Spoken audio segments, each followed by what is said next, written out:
l'Esprit Saint vous enseigne. الروح القدس يعلمكم. بسم الآب والابن والروح القدس. Amen. Chers frères et sœurs, aujourd'hui, dans cet évangile, à plusieurs reprises, on écoute le verbe garder, garder la parole. Si vous m'aimez, gardez la parole. Le verbe garder. Et j'ai centré toute ma méditation sur ce verbe-là, sous, bien sûr, la lumière et la force et la toute puissance de l'Esprit Saint, qui est notre maître, notre enseignant perpétuel, parce qu'il demeure en nous. Il demeure en nous depuis notre baptême. Il est là. Parfois, on ne fait pas attention à cette grande puissance spirituelle qui demeure en nous, une grande puissance d'amour.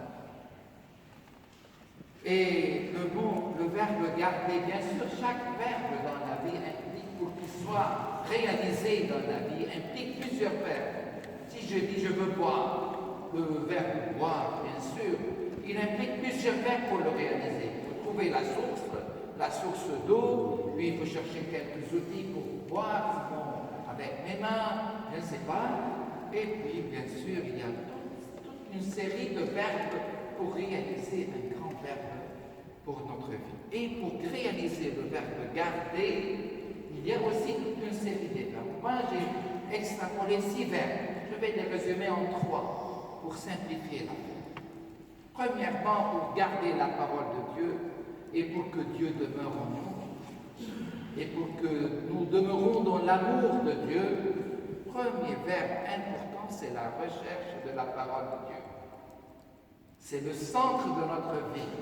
La Bible, et surtout l'Évangile, la vie de Jésus-Christ, notre Seigneur. Il faut chercher la parole, lire la parole, connaître la parole de Dieu, lire la parole de Dieu, bien sûr sous la lumière de l'Esprit Saint. Avant de lire la Bible, je vous conseille de prier l'Esprit Saint. Ce feu pour qu'il embrase vos cœurs, pour que vous soyez aptes à comprendre cette parole profondément. Lire. On appelle ça parfois la lectio divina, dans la langue latine, la lecture divine. Il faut lire la parole de Dieu et connaître un peu le secret de cette parole. C'est le premier verbe important. Lire la parole de Dieu. Celui qui ne lit pas la parole de Dieu n'est pas digne d'être chrétien. N'est pas digne d'être chrétien. Celui qui ne connaît pas la parole de Dieu, il n'est pas digne, il n'est pas un chrétien. Point final. C'est quelque chose de très, très, très transitif.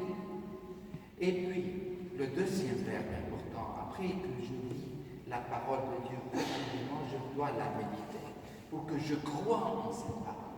C'est croire en cette parole. Par la méditation et la contemplation, l'oraison, c'est super. C'est prier la parole de Dieu. Comme dit notre saint pape Benoît, notre pape Benoît XVI, l'émérite, bien sûr, il dit une lecture orante, une lecture dans la prière.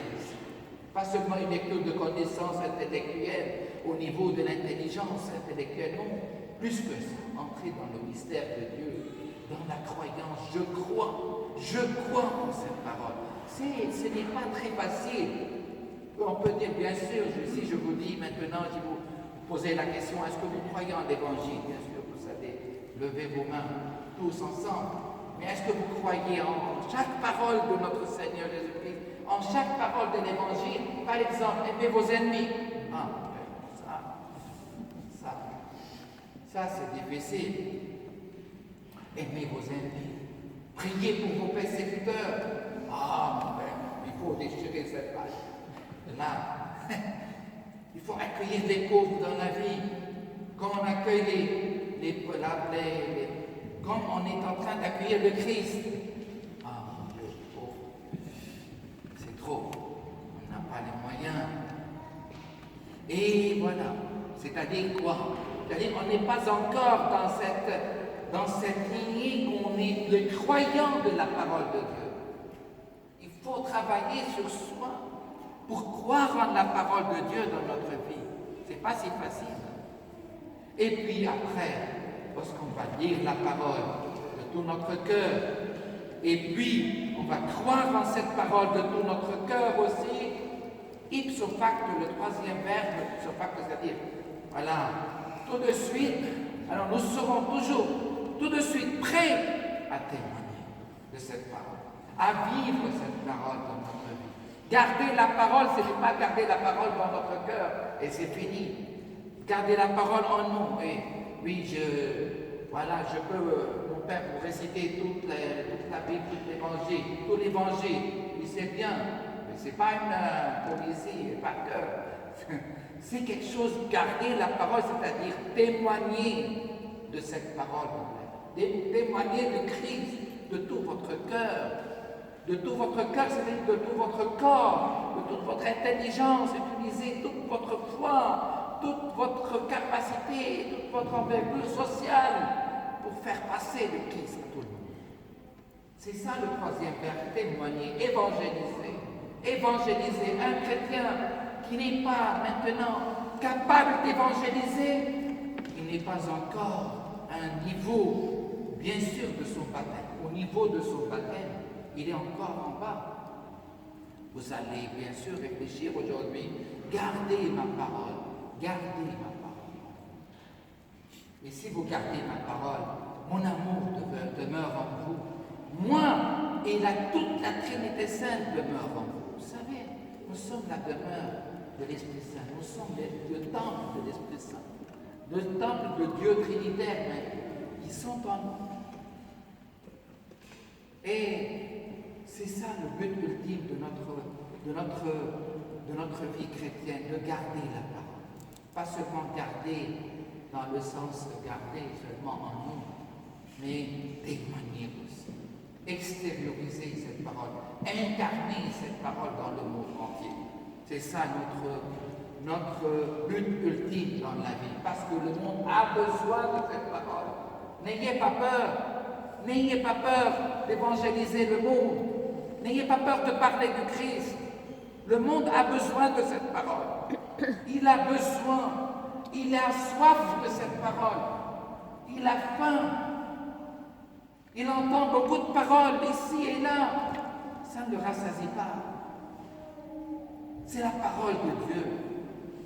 Voilà, nous sommes appelés à vivre cette parole dans le monde, à témoigner, à vivre, à évangéliser, à parler, comme dit Saint Paul, en tout lieu, en tout temps. N'ayez pas honte, ne soyez pas timides, l'Esprit Saint parlera en vous. C'est lui qui nous enseigne, c'est l'Esprit Saint, il est en nous. C'est une force, utilisez-la. Utilisez-la, n'utilisez pas toujours votre tête, ni vos muscles. C'est l'Esprit Saint qui est là. Et lors de Saint Jean aujourd'hui, je vous donne un petit exemple. Dès sa fondation, avec les chevaliers hospitaliers, ils ont cherché la parole de Dieu. Ils ont trouvé les béatitudes. Ils ont cherché, ils ont tenu, ils ont dit, voilà, la béatitude, c'est notre règle de vie. Bien sûr, autour, il y a beaucoup de règles administratives, etc. Mais la règle suprême, c'est les béatitudes. Les 8 béatitudes, ils ont la croix. Moi, ma foi, je suis un membre et l'aumônier. C'est une fierté et un honneur pour moi aussi. Et c'est la croix avec les 8 cercles, alors, les 8 points. Et ce sont les 8 points des béatitudes.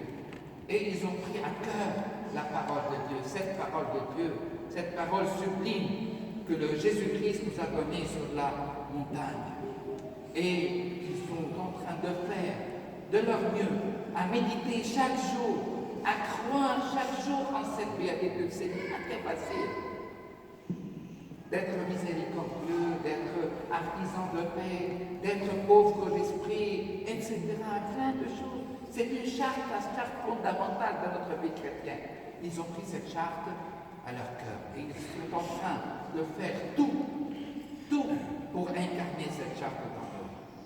Jusqu'à maintenant, après tant de persécutions, tant de vies, aller, venir avec une longue histoire depuis 1000 ans. C'est un millénaire, c'est une association.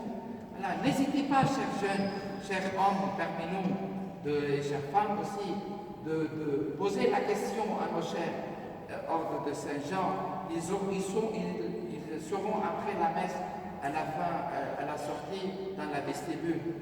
Posez-les la question. Et leur cœur est ouvert à tout le monde. C'est un ordre écuménique. Il peut accepter toutes les églises, tous croyants qui croient en notre Seigneur Jésus-Christ, mais à condition qu'ils soient, bien sûr, dans le bon chemin.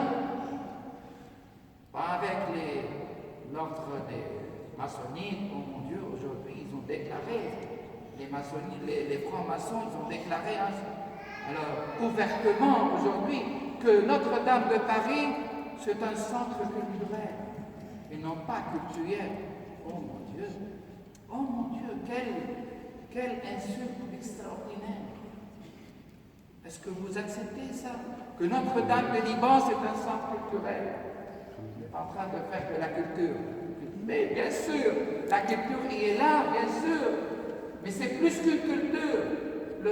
Notre-Dame de Paris et chaque église dans ce monde, c'est un centre qui illumine le monde de la parole de Dieu, de la foi en notre Seigneur Jésus-Christ, qui illumine le monde par cet amour divin depuis des siècles et des siècles. Prions, notre chers frères et sœurs, prions afin que nous soyons vraiment les gardiens de cette parole tout au long de notre vie.